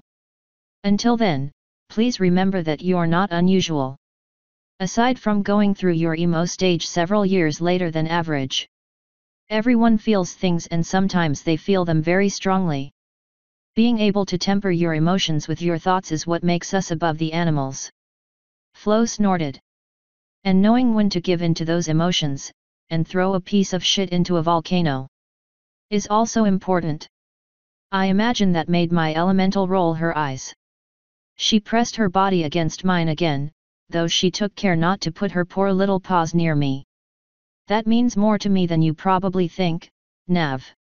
I never considered how other races thought or felt about things. Knowing they're the same is comforting. Knowing I'm not alone is good. And knowing you aren't angry with me is relieving. I'm happy to hear that, Caught. If the medic asks, just tell him you fell down some stairs." "Okay, I will." "Oh man, let me know how that works out for you." She finally walked to the door, her tail back to waggling aimlessly. When she got to it, she lifted up a paw and almost grabbed the handle. I went and opened it for her. "Thanks." She went further into the ship while I went to the deck. Once I got up there, I realized we were already moving. I went up to the wheel, where I found Smiles and the crazy mare that wanted my vag. "So I see we're moving," I said. "Ice told me they were ready and that you were busy," Smiles said with a shrug. "We're heading to the volcano now." "All right, cool. Amber, don't drop the ladder until you hear back from me." "Smiles, let's go." Where are we going?" "Down." I walked to the side and hopped off. He followed me down to the volcano, because what else was he gonna do? As soon as I got into the air, I noticed how fucked up the top of the volcano was. Before, the lava was at least a dozen meters under the rim. Now, it was leaking on one side, thankfully not the side with the village, and it was cracked and damaged in several other places. The towering fire elemental was still holding his flail and from the dancing flames coming off his body, I imagine Aerie was surrounding him. 3 waters were holding a quivering red blob at bay. Smiles and I landed between the group of waters and the fire. 2 waters, presumably ice and flow, oozed over to provide us watery masks against the poisonous smoke. After I got over essentially drowning in flow, I held up a hand and waved to the group of waters. Brook, over here. One of the waters holding what I assumed was mist broke off and joined me as I walked to Blaze and Airy. So what just happened? I asked when we were all together. Blaze immediately pointed at Mist and said, "She is crazy." "Yes, thank you for that," I sarcastically replied. "Let's get a little more specific, shall we?" His body shifted and he slammed the flail into the ground less than half a meter in front of me. I crossed my arms and lifted an eyebrow. Once he realized I wasn't intimidated, he let the weapon go and it disappeared, leaving a few more craters in the volcano. During the war, I spared her life. She decided she loved me, so she stalked me, waited until I was injured, saved me, kidnapped me when I said I didn't return her feelings, brought me here, and held me prisoner until I locked myself into the volcano, where she could no longer get to me. Smiles rubbed the back of his neck with a hoof. That wasn't very nice. Shut up, Smiles, I sighed, massaging the bridge of my nose. Yes ma'am, he quietly replied. I turned to Brook and that's when I realized Flo and Ice also followed us over. That wasn't important, so I asked, "Can you guys unfuck Mist?" "You mean, make her fall out of love?" Brook asked. "Yes, that. Or at least, make her not fucking crazy. I mean, fuck, you're all computers anyway. Can you guys reprogram her?" "Fuck you too, Nav," Flo said, giving me a middle finger. "Thanks for your productive contribution, Flo," I replied. She blew me a kiss, so I returned her middle finger. "To answer your question, no," Brook said. "And even if we could, I wouldn't." I slowly looked back at Blaze, who was still burning red hot. Then I looked back at Brook. "Even though I really want to." "Fair enough. Alright, next question. Anyone know if the earth elemental is trapped? And part 2 to that question, if he is trapped, do we need Mist to free him? Or the other fire?" The volcano suddenly seemed uncomfortably silent. Brook finally slowly asked, "What are you implying, Anonymous?" "That we ask Celestia to lock Mist up until we have time to deal with her craziness later." "Oh. That's a lot. Never mind. Did you think I meant to kill her?" I incredulously asked. "You did just murder that mage," Ice awkwardly said, turning slightly green. "First, go fuck yourself," I said. "Second, you could have prevented that if you just..." "Never mind, this isn't productive.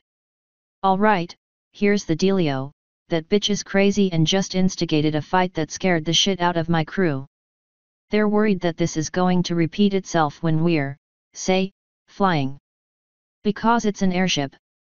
And if there's gonna be a historical reenactment of the elemental war, doing it on an airship is a really bad idea.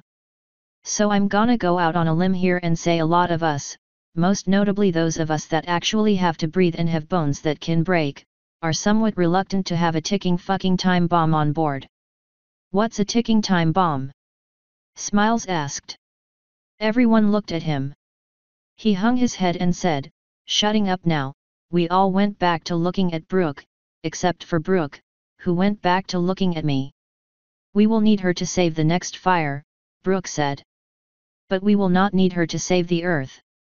We also will not need Blaze or Airy to save the next fire, so we can leave them somewhere."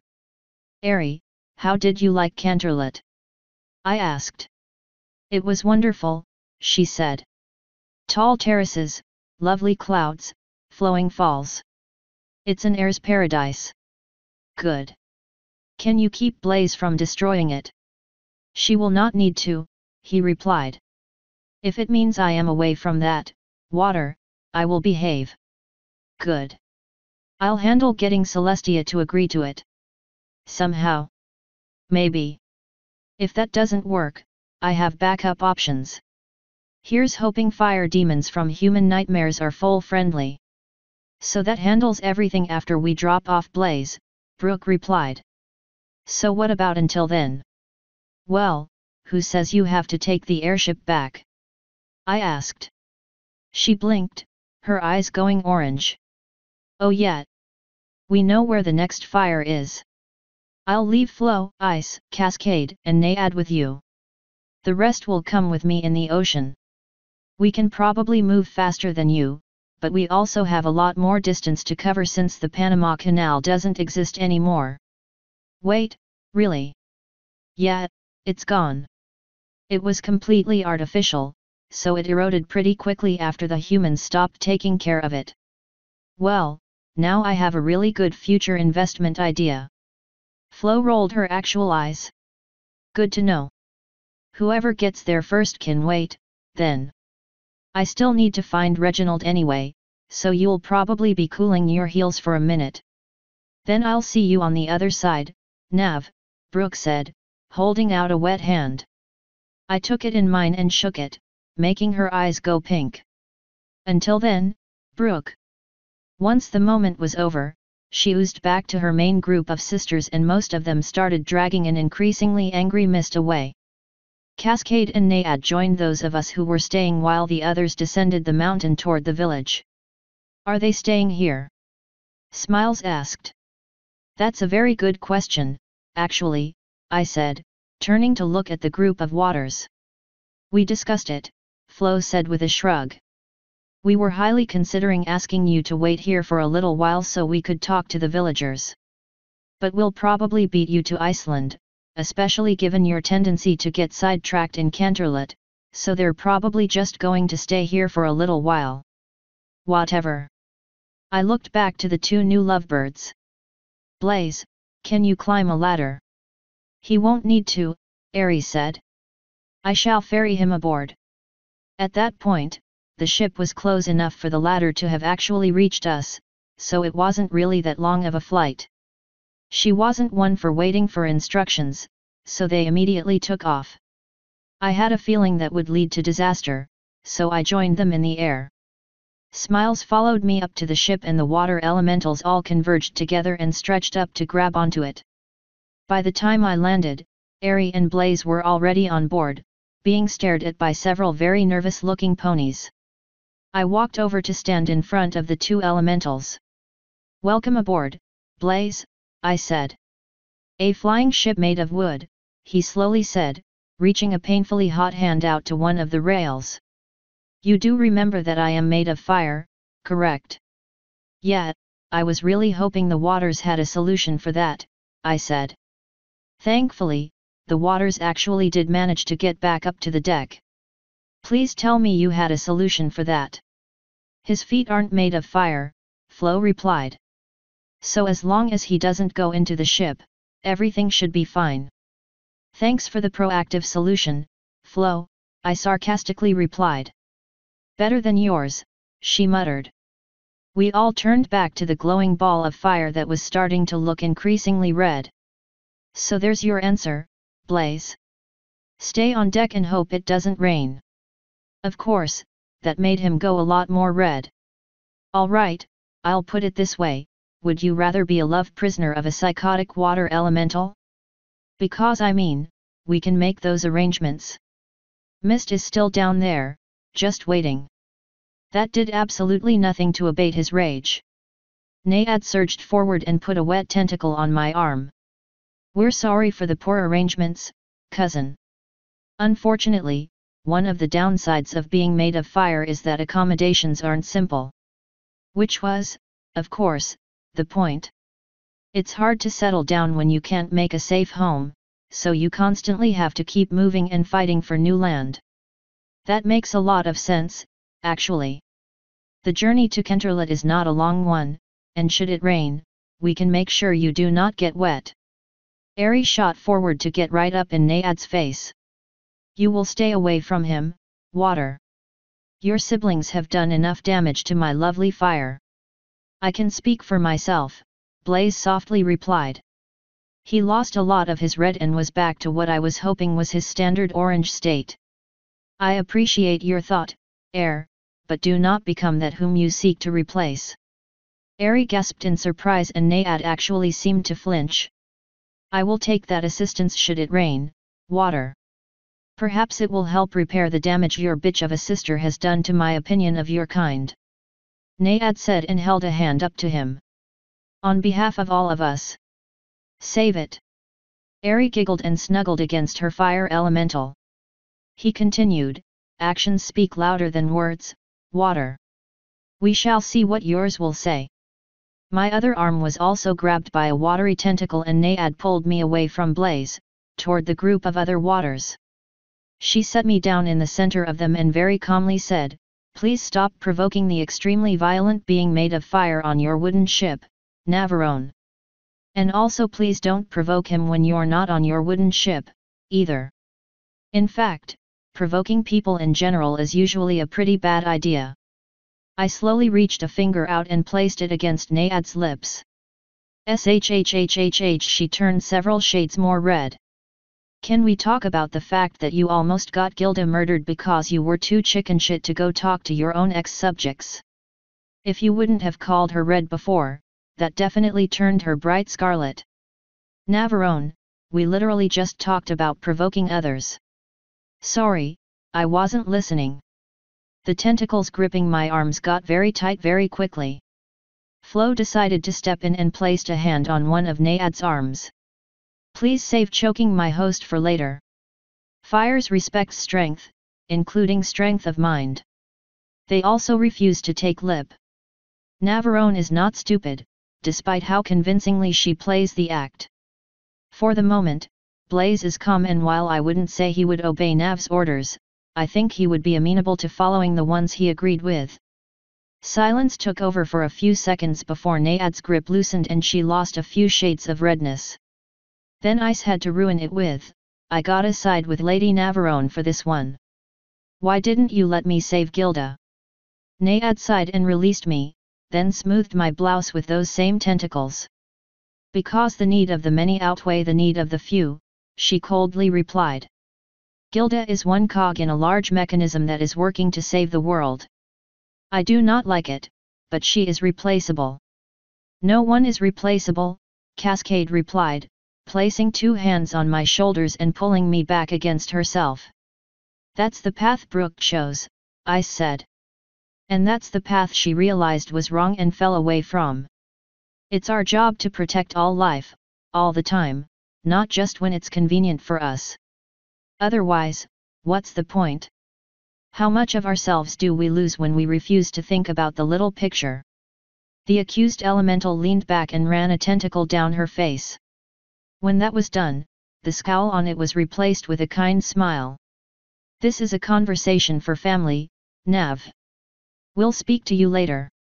If you let another one of my crew members die, I'm gonna have your sisters hold you down and let Pinky and Rainbow Dash take turns blowing bubbles in you. All four of them went silent. Cascade slowly released me. All right, that sounded a lot less gross in my head. They all decided to start leaving without saying another word. For the record, I meant with their mouths. I shook my head and turned to the stairs heading up, only to end up face to air with sunshine smiles. If it makes you feel better, I understood. It doesn't. He sighed and hung his head. I know, I started walking and he followed. I was really impressed with how you handled Blaze, Nav. I can't believe you just stood there when he slammed that flail down. I have stared down undead abominations that tried to eat me and steal my soul for all eternity. Honestly, it takes a lot to actually scare me these days. I looked over at Blaze, who was staring down at the volcano. Besides, he isn't gonna hurt me. Not yet. What do you mean, not yet? Smiles asked. We were starting to walk up the stairs and his eyes followed me up. Oh, and I can see right up your skirt, by the way. I know you don't care, but a lot of the other guards talk about it and how sexy they think you are. Oh, so that's what Taya was talking about. Thank you for letting me know. And also thank you for being normal again. The sexual harassment was getting old. I know, ma'am. We got to the top and to the helm's mare, who was still the chick who wanted to eat me out. We're heading back to Canterlot, Amber. If you see the captain before I do, let him know that he can plot the course back as long as we don't take longer than 2 weeks once we hit land. You got it, Nav, she said. Say, do you mind keeping me company tonight? Can't, unfortunately. I looked out to the horizon, where the moon would have probably been in full view if it wasn't still overcast. Night had fallen an hour or so ago. I need to head to bed. Flo's keeping me awake at the moment, but that's not healthy for me. She sighed and nodded. I understand. Sweet dreams, Nav. Nat, I'll just play in someone else's. She giggled and smiles and I started back below. To answer your other question, Blaze won't try to hurt me until Discord is dead. No matter how pissed I might make him, he wants revenge on Discord more than he will ever want to hurt me, and at the moment, I'm giving him the best chance to get that. Oh. That actually makes a lot of sense. Unfortunately, trying to use violence against a thing that was probably created because of violence in the first place won't work. I think. Or maybe it will, I dunno. Smiles stopped in his tracks for a few seconds, then had to hurry to catch back up. Nav, be honest, how much of any of this is planned and how much are you just making up as you go along? You don't want to know the answer to that, Smiles. We were back in the ship now, at the bottom of the stairs. He stopped and grabbed my demon wing to make me stop, so I did him the favor of turning to face him. Do you at least have a plan to beat Discord? PSH, hell no. Why do you think I let Twilight fuck me to the point of exhaustion every night, and muck about in everyone else's dreams instead of staying in my own? I'm absolutely fucking horrified and I have a feeling we're all gonna die horribly. I'm really hoping the elementals have a plan or that the elements of harmony can give us more time, because at the moment, we're dancing to his tune, and I'm afraid I don't know the steps. His face very slowly fell. So make sure to find time to live the life you got, Smiles. We're gonna try to save the world, but there's never a guarantee it'll work.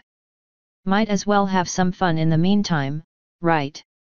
He didn't reply immediately, so I turned back and continued heading to Twilight's room. After a few steps, he said, "Can I join you two tonight?" Smiles, you're gay. So.